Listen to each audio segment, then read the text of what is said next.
severe flood situation in India has reached catastrophic emergency proportions as relentless, overlapping monsoon weather systems simultaneously batter the western state of Gujarat and the northeastern state of Assam.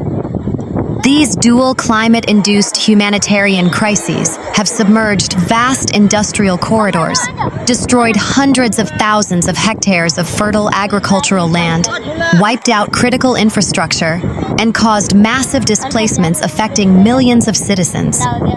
With the combined verified death tolls in both states climbing rapidly past 117 casualties, 35 in Gujarat and 82 in Assam, multiple national and state disaster response forces, alongside the Indian Armed Forces, are conducting round-the-clock rescue operations under continuous extreme downpours.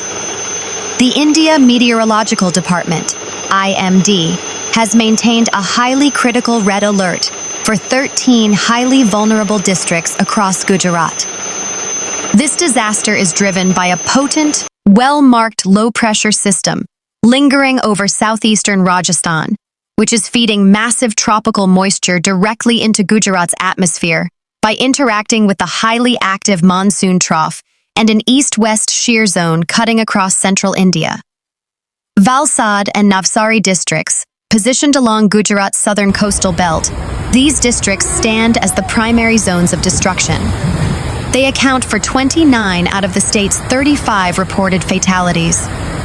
The coastal industrial town of Umbergaon in Valsad recorded a historical catastrophic rainfall event, logging an astonishing 1,200 millimeters to 1,300 millimeters of rainfall in a brief 36 to 48-hour window. This extreme volume completely overwhelmed all natural drainage basins, turning roads into rushing rivers and stranding entire neighborhoods under 10 to 12 feet of water. Surat City, the prominent commercial metropolis of Surat, has suffered immense urban waterlogging and economic paralysis. Relentless rainfall bursts completely overwhelmed local infrastructure. Major arteries including VYP Road, Pandesara, Katargam, and Dabholi were rendered completely impassable as the overflowing Bhedawad Creek backflowed directly into urban residential settlements. Ahmedabad and Central Plains, the central economic plains, have not been spared.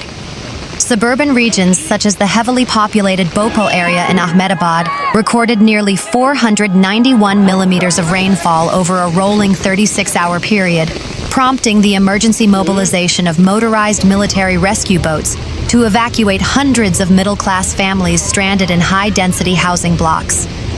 Well over 500 regional roads, rural connecting links, and state highways were officially closed by the Gujarat Roads and Buildings Department due to severe asphalt erosion, structural culvert washouts, and deep waterlogging.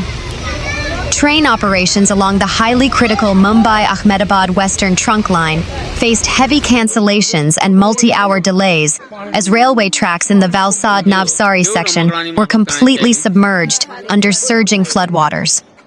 Hundreds of low-lying villages and industrial estates suffered sudden power outages. State electricity distribution companies, Dakshin Gujarat Vij Company Limited, intentionally powered down regional substations as a preventive safety measure to avoid mass electrocution hazards from submerged transformers. The intense monsoon caused at least 6 major publicly listed manufacturing corporations operating in Gujarat's key industrial corridors, encompassing chemical, textile, and engineering plants, to temporarily halt factory floor operations.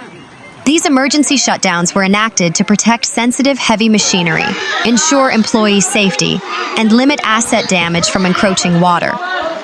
In Surat, the legendary Padar Arcade Mobile Market, one of the largest electronics hubs in Western India, was completely inundated by flash urban floods. Over 100 electronics and retail shops were completely submerged under muddy water, leading to an immediate, heartbreaking commercial inventory loss estimated at over 150 crore rupees. State Relief Commissioner Gaurang Makwana confirmed that emergency services have successfully shifted more than 40,500 citizens out of fragile mud huts and low-lying coastal structures. They are housed in temporary municipal relief camps, while over 6,367 marooned individuals were pulled directly out of dangerous currents by professional rescue teams. High-priority tactical task units from the National Disaster Response Force, NDRF, State Disaster Response Force, SDRF, Indian Army infantry columns, and the Indian Coast Guard are fully deployed. Equipped with rigid-hulled inflatable rescue vessels, heavy trucks, and advanced life-saving equipment, these forces are targeting isolated rural talukas.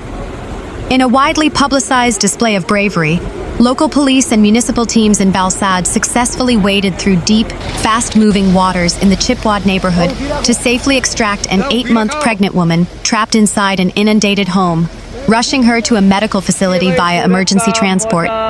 Meanwhile, Indian Army columns under the Southern Command rescued 34 civilians and distributed emergency supplies to over 400 people in Pandesara village, Surat.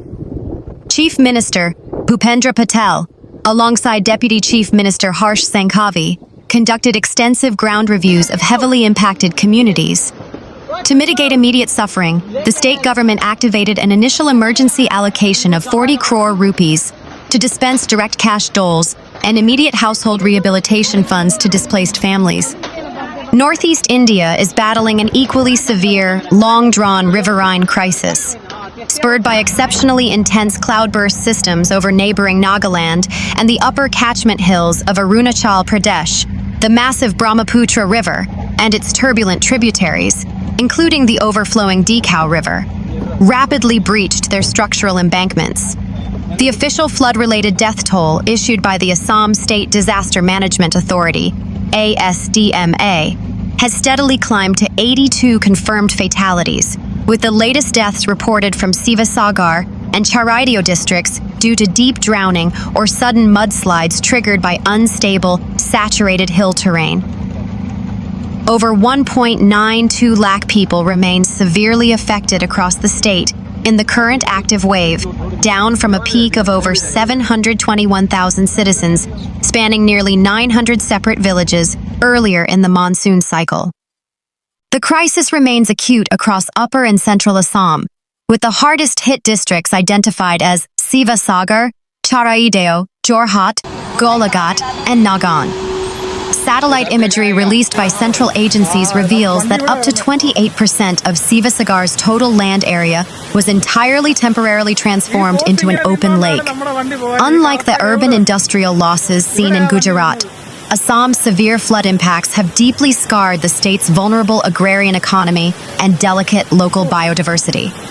Thick layers of silt and muddy floodwaters have completely submerged between 17,198 and 24,890 hectares of ready agricultural cropland. This has destroyed essential winter paddy, sali rice, saplings, completely wiping out the seasonal investments of tens of thousands of smallholder farmers.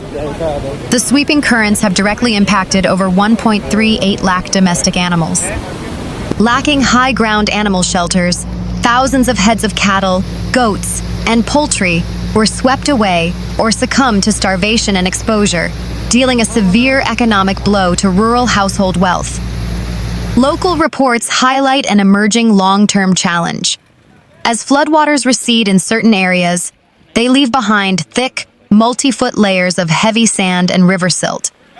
This silt has buried houses, local vehicles, and rural roads, rendering agricultural fields sterile and uncultivable for years to come. In a major policy decision, Chief Minister Himanta Biswa Sarma chaired an emergency session of the State-Level Bankers Committee, SLBC. Recognizing that farmers and micro-entrepreneurs have lost all primary income, the government mandated a 6-month loan repayment moratorium for all flood-affected borrowers across the 4 worst-hit districts: Sivasagar, Charaideo, Jorhat, and Golaghat. The state is also coordinating with non-banking financial companies, NBFCs, and insurance firms for rapid claim disposals.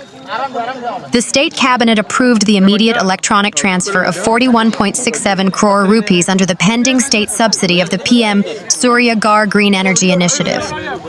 This fund directly targets 9,289 flood-affected beneficiary families via the Assam Power Distribution Corporation Limited, APDCL, to assist them in restoring domestic power setups and rebuilding damaged household infrastructure.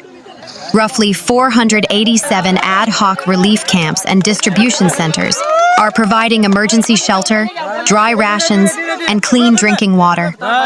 More than 111 dedicated medical teams are monitoring these camps to distribute chlorine tablets, treat skin infections, and prevent outbreaks of dangerous waterborne pathogens like cholera and typhoid. High-profile national figures, including entrepreneur and philanthropist Ananya Birla via her foundation, have traveled directly into the remote, waterlogged interiors of Assam. They are personally coordinating with local volunteers to distribute medical kits, sanitation supplies, and food rations directly to isolated families. While the primary monsoon low-pressure system over southeastern Rajasthan is gradually losing structural coherence, it continues to feed intense moisture profiles into the western coast. The IMD warns that severe isolated downpours exceeding 204.5 millimeters are likely to persist, keeping the threat of sudden flash floods significant. In Gujarat, out of thousands of damaged roads, emergency teams utilizing over 225 heavy excavators and 1,500 specialized machines have successfully restored roughly 365 vital links. Chief engineers have been stationed directly in Surat, Valsad, and Navsari, alongside 6 design expert teams to reinforce collapsing bridge foundations. In Assam, hydrologists and environmental experts warn that the state's traditional flood control mechanisms, consisting of thousands of kilometers of aging earth embankments, are facing systemic failure.